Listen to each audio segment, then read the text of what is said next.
Part 15. The Confrontation. A bit of time passed as I was extremely on edge. Better yet, I was scared and nervous. Harry had come up with a plan. I knew what it was, along with all the other Gryffindors. I have to make sure, though, that I acted like I knew nothing. Severus and I told each other before that whatever we do in the future isn't intended to hurt the other. It's breaking my heart having to lie to Severus's face, but I have to. I have to do it for Harry, my best friend. I'm scared about how this will turn out. You ready for this, Paige? I know this won't be easy for you, Ginny said. I looked over at her as I shrugged my shoulders, noticing that Harry, Ron, and Hermione were listening.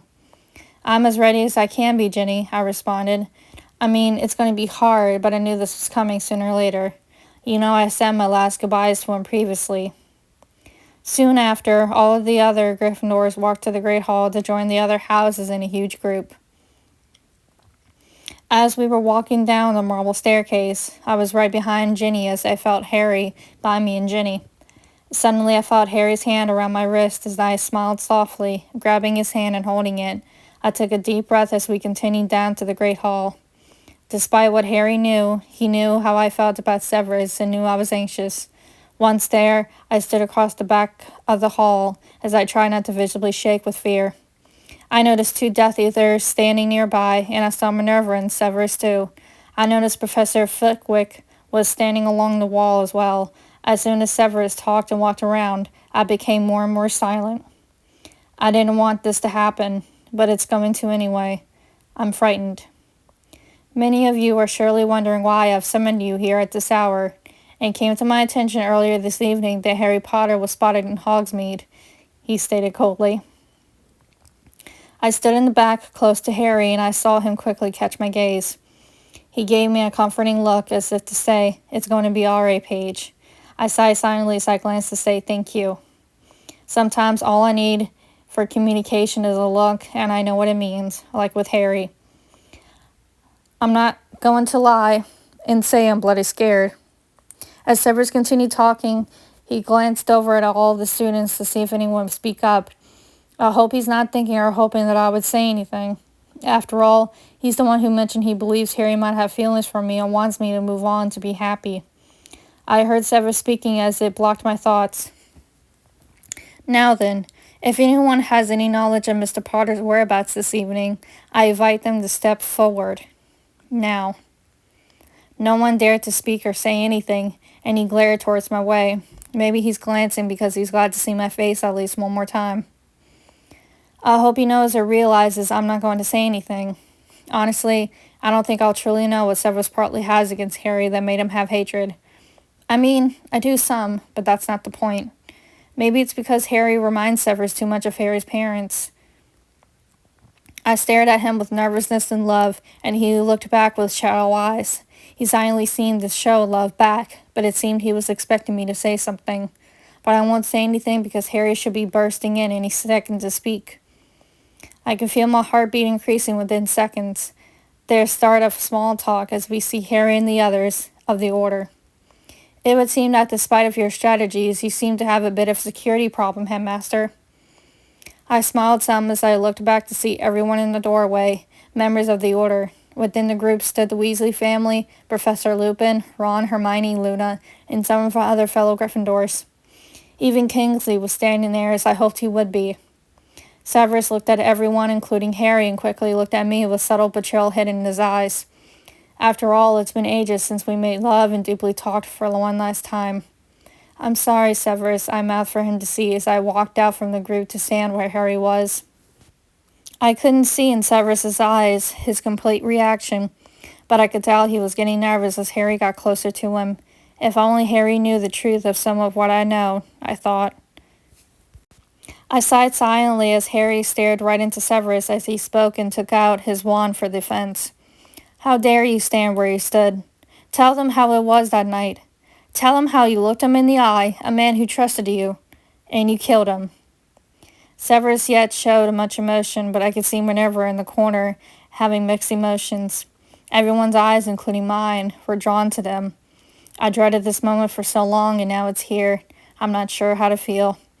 I have slowly been moving on, but a part of me will forever have a love for Severus, plain and simple. I watched as Severus drew his wand to Harry, and I gasped to say, "Please don't hurt him, Severus." I wanted to say it out loud, but I knew I couldn't for obvious reasons. Why would he do that? Would he actually try to hurt Harry? I went and stood right beside Hermione and Ron. They both could easily tell how I was feeling, and that I was scared. Hermione grabbed my hand and held it for comfort, and I was thankful to her for that. Suddenly, Minerva came to Harry's defense immediately as she came and stood where Harry was. She quickly pushed him out of the way as everyone else moved far away from them three. I knew she would do the same for me. We all divided ways to let them be in the center as other staff members drew out their wands for defense. Severus quickly caught my eye from afar as he mouthed quickly to me, only to see, "I love you."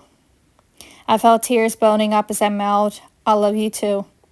It was quick enough so no one else saw it, and in that moment, Minerva threw a spell at Severus. He kept trying to fight back with spells, but it wasn't working. He knew he couldn't beat her. Minerva's spells were more powerful, and he quickly realized he would be outnumbered. My breath got caught as he looked at me one last time, seeing me standing by my friends. I watched Severus closely as, in a blink of an eye, he blasted a spell into the back of him, knocking away the Death Eaters that were present behind him. With a flick of his wand, there was a swoosh as he turned into a big black thing and bursted out of the window. Minerva shouted, "Coward!" All of the students cheered as Minerva lit the candles within the room, but I wasn't cheering at all like most students were. 2 small tears fell from each eye because the "I love you" that he mouthed was probably his last time to see me. The last sign of seeing each other we had agreed on the previous time we spoke and were saying goodbye. As much as I didn't want this to happen, it happened. I have to be strong now for Harry and the others, but it's going to be hard. Noticing how I was acting, I felt a light grip on my hand as I looked to see Hermione right behind me. I didn't have to say anything as she instantly knew, probably because of the tears that fell down my face. My friends weren't fond of Severus, especially Harry at times, but they loved me no matter what. They knew how I felt about him, and I didn't let the bad things about him cloud my judgment. Yet they don't know that Severus has been trying to protect and help them secretly. I hate silently knowing things I can't talk about to them. Maybe Harry will come to know everything when the time is right, like Severus said. Hermione let go of my hand as I walked to stand beside Harry, and he gave me a small smile.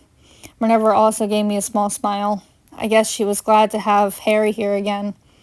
I looked at Harry as he winced and crouched down in pain. "Harry, what is it? What's the matter?" I asked.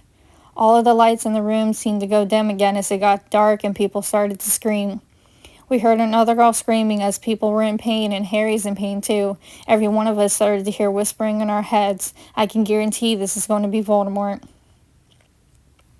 I know that many of you will want to fight. Some of you may even think this is wise, but this is folly. I wish you no harm.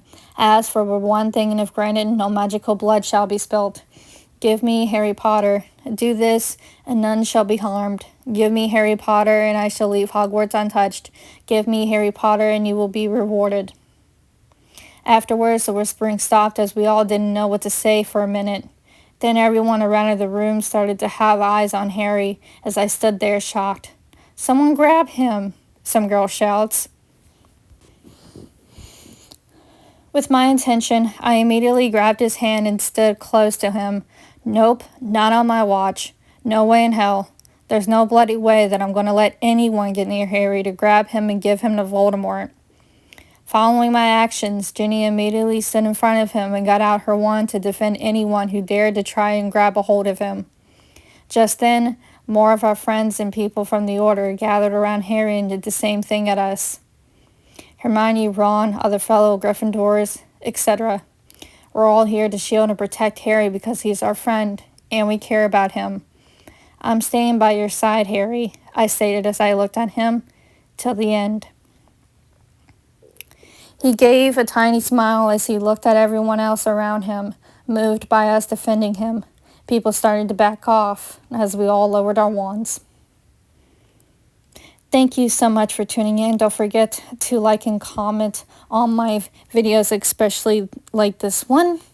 And don't forget to subscribe to my channel, please, as the support does mean a lot to me. And hit the bell to get notified for when I post new videos. Thank you guys so much for tuning in. And we have still a bit of this story left to cover, as we have the rest to do.